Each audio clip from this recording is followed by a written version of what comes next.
or I never was, but it's nice how your practice can waft and change and fit into different things. For the Aenon Forest Dreaming Project, which was on in June, I started this process of the forest I had chosen had lots of weeds, and they had a group of women who weeded the place all the time. And so I thought I'd help them out and use some of their weeds and make artwork. So that's where this whole idea started.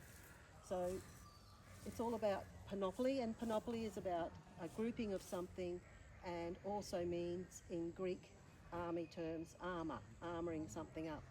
So this is a symbolic armour on the trees as a sign of protection. So I've spent the last 4 days doing a lot of stuffing and bondage here. And the stuffing comes from in front of the trees. It is the grasses which are here, which the tall grass with the little furry thing on the top is a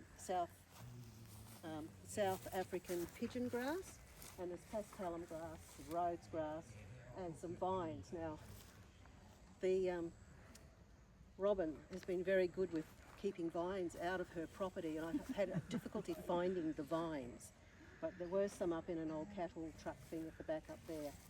And so I've also used the pigeon grass as a binding for this. The shapes come about naturally on the tree when I go to hang them up, and they're hung up with the vines. Eventually they will just fall off the tree, decompose, and hopefully be good for the tree underneath. If you read my thing, it says, you know, you keep your friends close, but you keep your enemies closer. So I've connected it to colonialism, because the weeds, which we can't call weeds, they're introduced species into this country.